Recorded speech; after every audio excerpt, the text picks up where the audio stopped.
على نبيه الأمين وعلى آله وصحبه ومن تبعهم بإحسان واستنى بسنتهم وسلك طريقهم إلى يوم الدين. اللهم لا علم لنا إلا ما علمتنا إنك أنت العليم الحكيم. اللهم علمنا ما ينفعنا وانفعنا بما علمتنا وزدنا علما. اللهم اجعل علمنا حجة لنا لا حجة علينا. رب اشرح لي صدري ويسر لي أمري واحلل عقدة من لساني يفقهوا قولي. قال المؤلف رحمه الله: خامسا ما يستحب عند ذبحها أن يوجهها إلى القبلة ويقول: إني وجهت وجهي للذي فطر السماوات والأرض حنيفا وما أنا من المشركين إن صلاتي ونسكي ومحياي ومماتي لله رب العالمين لا شريك له وبذلك أمرت وأنا أول المسلمين. وإذا باشر الذبح أن يقول: بسم الله والله أكبر اللهم هذا منك ولك. يتي الله سبحانه وتعالى تدل مون تو سنيد حمد يتي ينتري يجول ان الادم محمد صلى الله عليه وسلم قوموا نول يمد سب يرمن يجول صحابه بن فو وجول ادن دانغال جوكو بدينا كبه جوكو نوكو يو الله جوكي en kan diina tabintina e hoore makka itta e kade der makka allahumma amin. walli fi do yalla yurmen e yurminamo o janti ngal dambugal ngal ɗo noon defte figuɗen fof e defte hadith ɗen no addi ngal dambugal yewtaygal fi layyaji ɗi ñawoje muɗum yewta kadi fi inde boobo e ñawoje mum ko fuɗɗoranno en layya o andini ko honɗum wiyete layya o wi ɗum ko dammol ma ko hirsete ñande hiiɗi donki fi ɓattagol allah subahanahu wa taala woni ko dambol woni ko ngeloba woni ko nagge. o yewtuno en ñaawore hettugol layya o wi en ko sunna waɗɗiɗo e yewtuno ko on ɗum ɓe faandi ɓe sunna waɗɗiɗo sunnatum wajibatu. sa ndaari konngol ɗi ɗiɗi a tawa en si ko enen gañimɓe ɓe ko famete ko yinna hiɗi piyode ma wiye ko sunna ma wiye koko waɗɗi ko sunna waɗɗiɗo mana koko waɗɗori sunna waɗɗa gongol ko yimma hara ko alqur'ana waɗɗori ma hara ko sunna on waɗɗori. ɗum ɗo o yewtino ɗum wonde kala yimɓe suudu julɓe marɓe feere hettugol layya haray no waɗɗiɓe ɓe hettugol layya on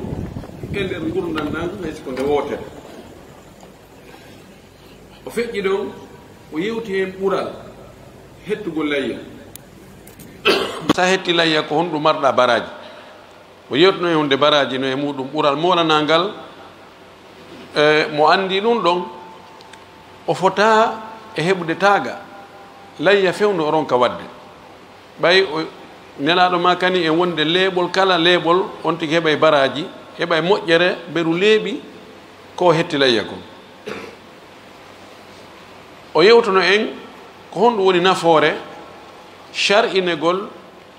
hettugol layya hikma on. o yewtono en wonno ko ɓattagol allahu subhanahu wa taala e wurnutugol sunna almami wotinɗinɓe ɓen imamul muwahhidin arano on ɗum ko ibrahim khalilullahi wa safiyullahi ko kanko atti wadde ɗum. ɗe gandi issa on ka o hoyɗunomo hirsi ɓiɗɗo makko on allah subahanahu wa taala sottiti ɓiɗɗo makko on ko hirsete ɓaawo ɓiɗɗo on e ben mum fof jaɓi ñawore allah nden jebbilike wakkilike ɓiɗɗo on wakkilike hirsegol sabu allah baba on wakkilike hirsegol ɓiɗɗo mum gon sabu allah. joni noon on ɗon sunna wurnutugol mo nelaɗo meɗen sallllahu alih wa sallam waɗi yamiri mofte makko ɗen yo ɗe waɗu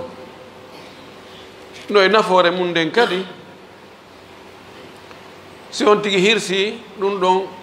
yanñanayi ɓey nguura nden nafakka nde ñande ha yette bari ɓen ɓe haaray ha miskinɓe ɓen kadi heɓay ɗum ɗon waɗa yurmede sakito hakkude yimɓe ɓen ko andi sa hetti layya on hareyɗa laƴƴa guite ndaara ko homɓe woni heɓaali tew layya ɗum ɗon kadi ko shaira molanaɗo ko mande ko woni hakkude julɓen ko tawata ko julɓen tummari ɗum a jindi e aduna on fof kala ka yaaɗa ko amérique ko europe ko asie ko australie a yiyata ñallal ngal tawata fof hawtita e waɗa hunde wootere tawa oɗa no okkora oɗa no yurmodira ko woni ɗon ko ɗum a yiyata hay nokku e dinaji ɗin fof ala e aadaji ɗin kadi ala ɗum ɗon no jeeya nafooreji ɗin ko yettugol nema allah on yettira nema allah on ƴettugol yoga e nema ko allah nemi ma kon waɗana ɓe tawata hiɗa ɓuuri ɗe samori o yewtuno fi ñawoje mum addi ñawoje o jantino ñawoje nayyi fi duuɓi ɗin e o daabe hetteteɗo layya ko duuɓi jelu o heɓata si o yona ko hettane layya o yewtuno en ɗum ɗon o winnuno o yewti en wonde ka baali ɗin si woni hitande ma ɓattike hitande lebbi 11 no gayna siko baali siko mbeewa ɗum ɗon ko be wona hitande e seeɗa fawa hitande siko nagge ko be heɓa wona duuɓi 3 ko gelo ɗin duuɓi nayi hara naati ka 5 o yeyti en kadi e nder ñawoje mum ɗen yo taw hara ko wona e hettede layya hara alda e ayiɓe wota ɓattor allah ko tawata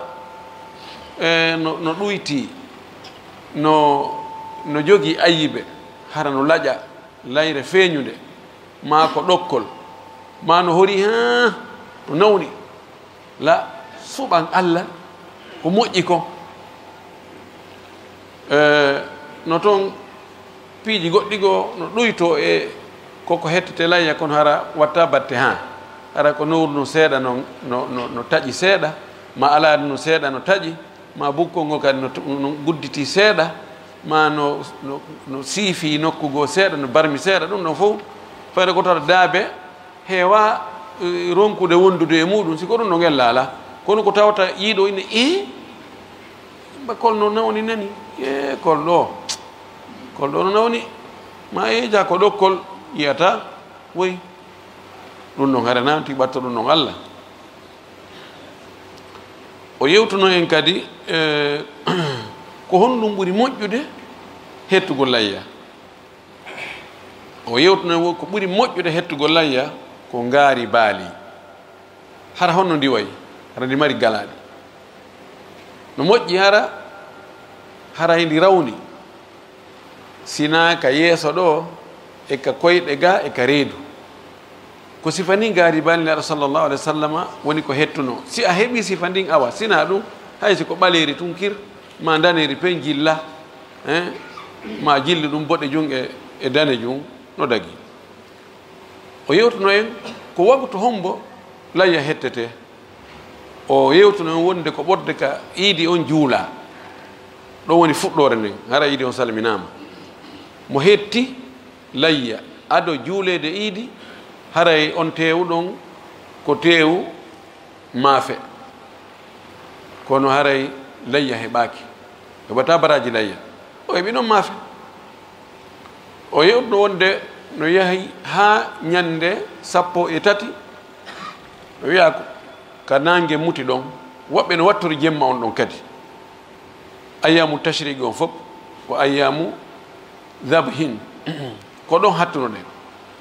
hande o addani en nde ñawore jowaɓere nden o wi ma yustahabbu ko yiiɗa kon waɗegol inda dabhiha saga hirsugol layya on fewndo ka hirsete ɗon honɗum yiiɗa waɗegol ɗon ma wowlegol ɗon yustahabbu inda dabhiha an yuwajjihaha ila alqibla o wi no yiiɗa saga on tigi hirsata layya on o fewtina layya on ka qibla haala karama ko ɓenno ɗo fi fewtingol hunde wonande hirsede qibla est ce que no tabiti mi ali e hadis selluɗo kono woni yani woni mbowka julɓe ɓen teddingol gibla o ngay ko hirsete kon fewtine to kono si fewtinaka toon noon na on ndema haray ɗum haɗay ñaamegoy sella fewtina hirnage hirsa ko ɗaɓɓa kon ka hirsugol ko yaawi bisimillahi ndeɗa hirsa tawa an hirsa won ko a julɗo ma ko e ahlu kitabi jeeɗa taƴa piiji nayi kono ndongol ɗo holɓum on e balam on ɗo kañum waɗi on e mari jiɗin ɗiɗi ɗi ɗaɗi ƴiƴan ɗi ɗaɗol hendu fofirgol ngol ɗaɗol kono ɗo ñamirgol ngol ɗiɗo tati ɗi taƴa ɗi fof si ɗum ɗo waɗi tawi ko ka dande ɗo waɗɗa ka lubbu haray gasi fewtinɗa funnage fewtinɗa hirnage fewtinɗa gibla huccinɗa gibla o kono no jeeya e neediji ɗin ɓay ala haɗaka sa annike ko fi mawningol gibla o ella ala sa fewtini o wi ɗo kadi o addi ɗo konngol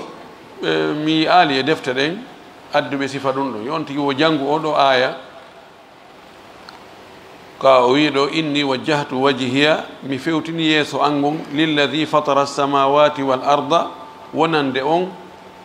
siñcuɗo ferliɗo fuɗɗuɗo asama uji ɗin e leyɗele ɗen hanifan ko mi newiɗo ma ko e diina newi ka oñi ka e oñiɗi ɗin arti ka peewal wama ana min mi wonali minal mushrikina koye shirkoɓe mi jeeya few inna salati tabiti wonde julde ande wa nusuki e dewe an ɗen fof kirse ɗen wa mahyaya e gurdagan ɗam fof wama mati haymayde an ɗen lillahi ɗum ɗo fopp ko allah jeeyi rabbil alamina jeeyɗo tagore nden fopp fi an on fof komi juulata kon komi hirsata kon komi zakkata kon komi hoorata kon kala ko dewal komi watta kon fopp ko allah jeeyi bal ɗo mi baabi atfil ami ala al khas gurdagan ɗam fof e mayde an nden fopp ko allah jeeyi la sharika lahu ala mo kafidi ɗum kadi wa bidhalika umirtu ko ɗum ɗo mi yamira waɗugol wa ana min awwalul muslimina ko min woni attiɗo e julɓe ɓen mi yaali ka winda wonde hettowo layya ma hirsowo yo janngu ɗum ɗo wa ida bachara addabha si tawi noon o soccodiri e hirsugol ngol mana o nangani hirsugol ngol no yiɗa an yaqula nde o wi'ata kadi bisimillah ɗo nano yiɗa kono waɗɗi be o wiya bisimillah ɗum ɗo ko charte min churuti sihhati akli almadbuhi o yina bisimillah wallahu akbar allahumma hada minka wa laka wa riwaya hada minka wa ilayka wallahu akbar allah ko allah ɓuri mawnude allahumma allah hada ɗum ɗo ko ko min hirsude ɗo minka ko e ma iwi ko an okkorinmi an arsikinmi ha mi heeɓi komi sooda layya walaka ko fiima kadi mi hirsani mana ko an okkorinmi ɗum ɗo ko e ma iwri ko e ma an kama kadi woni yahude kono na tew on annuye on ko honɗum duñuma ha hettuɗa layya on ko sabu allah subahana taala fiyo allah weltanuma idan allah ɗum ɗo ko immorde ma ko nema mo nemineɗami ko immorde ma wa ma bikum min nimatin fa min allah kala ko marɗen ko fof ko immorde allah ɗo kadi walaka ko an jeeyi ɗum tawa bisimillahi on ka hirsugol ɗum ɗon ko be on ti wiya bisimillahi mo tewi ke pas acci ɗo wigol bisimillah o hirsi tum ene a wi bisimillah mi wiyali ko no haɗi wiya min ata e ɗum no ñamataki woni jiiɓe amma son tigi yejjutu so yejjiti hara ñameta rabbana la tuakhidna in nasina aw akhtana riwayatu lbukhari inna allaha qala qad faaltu waɗi ɗon siko yejjutugol ngol na ella jeego on e ñawoje ɗen sihhatu alwakalati fiha sellugol halfingol ma nulugol e o layya sella ka nula goɗɗo yo sodanoye dammo layyakol o hirsane o sendita te won kadi o jonna hani ɓe jonnede ɓen fof an ko waɗanɗa kon wakala tawkil halfina ɗum goɗɗo no sella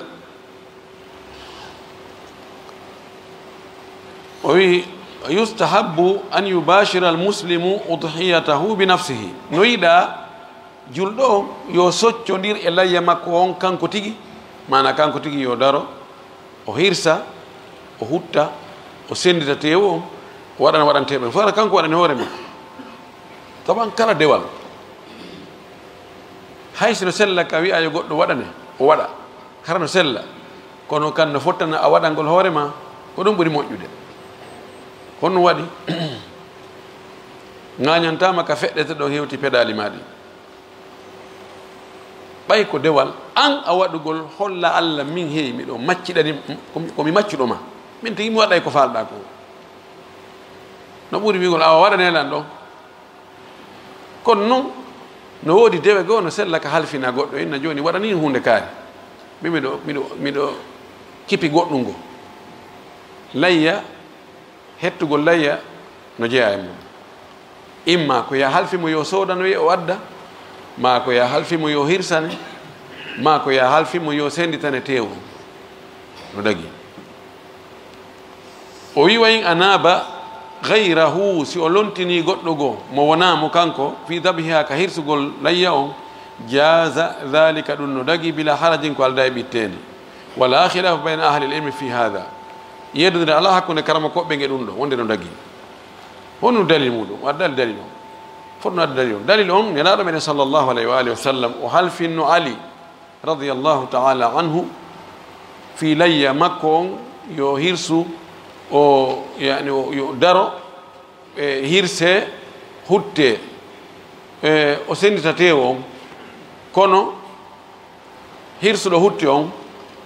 wota o yoɓirmo ko halda ko wota o yoɓirmo